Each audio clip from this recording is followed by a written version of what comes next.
Pembahasan kali ini akan terbagi menjadi 4 bagian. Yang pertama, proses bisnis dan sistem informasi. Yang kedua, jenis-jenis sistem informasi. Yang ketiga, sistem-sistem untuk kolaborasi dan bisnis jejaring sosial. Dan yang terakhir, Departemen Sistem Informasi.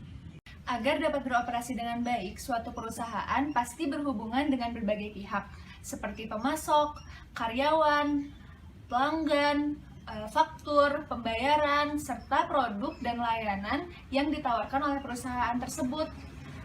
Nah, sistem informasi memungkinkan suatu perusahaan untuk mengelola semua informasi dari berbagai pihak tersebut untuk membuat keputusan yang lebih baik dan meningkatkan pelaksanaan proses bisnis mereka. Jadi, apa sih proses bisnis itu? Proses bisnis adalah kumpulan aktivitas yang dibutuhkan untuk menghasilkan produk atau jasa. Dengan menganalisis proses bisnis, kita dapat mengetahui bagaimana suatu bisnis benar-benar bekerja. Selain itu, dengan melakukan analisis proses bisnis, kita juga akan memahami bagaimana mengubah bisnis kita untuk lebih efisien dan efektif. Jadi, bagaimana sih teknologi informasi meningkatkan proses bisnis? Nah, sekarang ini segala sesuatu udah serba otomatis. Tugas-tugas manual kita yang seperti dulu bisa dilakukan secara manual dengan sistem otomatis.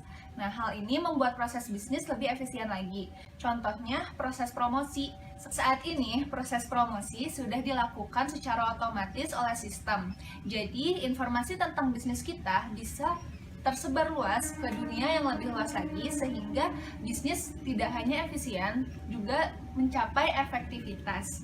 Jadi, dengan teknologi tidak ada waktu dan uang yang terbuang percuma. Jenis-jenis sistem informasi dibagi menjadi 3 bagian. Yang pertama, sistem manajemen untuk kelompok yang berbeda, kemudian sistem untuk menghubungkan perusahaan, dan yang terakhir mengenai e-business, e-commerce, dan e-government. Sistem pertama yang termasuk sistem untuk kelompok manajemen berbeda adalah sistem pemrosesan transaksi, yaitu merupakan sistem komputerisasi yang melakukan dan mencatat transaksi rutinitas sehari-hari yang diperlukan untuk melakukan bisnis. Tujuannya adalah untuk menjawab pertanyaan rutin dan untuk memantau arus transaksi di seluruh perusahaan. Selanjutnya mengenai sistem intelijen bisnis. Mereka fokus pada masalah yang unik dan cepat berubah, di mana prosedur untuk mendapatkan solusi belum tentu ditentukan sebelumnya. Selanjutnya, contoh lain adalah sistem pendukung eksekutif atau ISS. ISS membantu manajemen senior untuk membuat keputusan. Mereka menangani keputusan non-rutin yang membutuhkan penilaian, evaluasi, dan wawasan, karena tidak ada prosedur sebelumnya untuk dijadikan solusi. Mengenai sistem untuk membuat perusahaan saling terhubung. Dari semua jenis sistem yang telah dijelaskan sebelumnya, sistem-sistem tersebut memungkinkan untuk menimbulkan pertanyaan, yaitu bagaimana sih sebuah bisnis dapat mengelola semua informasi dalam sistem yang berbeda. Ada berbagai solusinya, yaitu aplikasi perusahaan merupakan sistem yang melingkupi area fungsional yang berfokus untuk menjalankan proses bisnis di dalam perusahaan. Selanjutnya, aplikasi perusahaan ini membantu bisnis untuk menjadi lebih fleksibel dan produktif dengan mengoordinasikan proses bisnis dan mengintegrasikan sekelompok proses agar mereka berfokus pada pengelompokan sumber daya yang efisien dan pelayanan pelanggan. Selanjutnya mengenai intranet dan extranet. Intranet adalah jaringan internal yang dibangun dengan peralatan standar komputer yang sama dengan internet yang dipakai untuk distribusi informasi secara internal pada karyawan. Sedangkan extranet adalah internet yang diperpanjang kepada pengguna yang diizinkan di luar perusahaan. Selanjutnya mengenai e-business, e-commerce, dan e-government. E-business merupakan istilah yang mengacu pada penggunaan teknologi digital untuk menjalankan proses bisnis. E-business terdiri dari aktivitas untuk pengelolaan internal perusahaan dan untuk melakukan koordinasi dengan pemasok dan rekan bisnis lainnya. Selanjutnya, mengenai e-commerce. E-commerce adalah bagian dari e-business yang berhubungan dengan pembelian dan penjualan barang dan jasa melalui internet.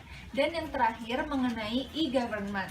E-government adalah mengacu kepada aplikasi internet dan teknologi jaringan secara digital yang memungkinkan hubungan pemerintah dan agen sektor publik dengan masyarakat, bisnis, dan perpanjangan pemerintah lainnya. Kemudian mengenai sistem untuk berkolaborasi dan bisnis jejaring sosial. Apa sih kolaborasi itu? Kolaborasi adalah bentuk kerjasama dengan orang lain untuk mencapai tujuan bersama. Misalnya, Anda berkolaborasi untuk suatu proyek dengan rekan lain yang memiliki keahlian yang berbeda. Hal ini akan menghasilkan pencapaian yang akan lebih maksimal juga. Bisnis jejaring sosial. Bisnis jejaring sosial adalah perangkat yang terdapat di dalam perusahaan untuk berhubungan dengan karyawan, pelanggan, serta pemasok. Tujuannya untuk memperdalam interaksi dengan kelompok-kelompok dari dalam dan luar perusahaan untuk memperlancar pendistribusian informasi, inovasi, dan pengambilan keputusan. Selanjutnya mengenai Departemen Sistem Informasi. Dalam semua perusahaan, Departemen Sistem Informasi adalah unit organisasi formal yang bertanggung jawab untuk layanan teknologi informasi. Departemen Sistem Informasi bertanggung jawab untuk menjaga perangkat keras, perangkat lunak, penyimpanan data, jaringan yang terdiri dari infrastruktur TI perusahaan. Terima kasih atas perhatiannya. Wassalamualaikum warahmatullahi wabarakatuh.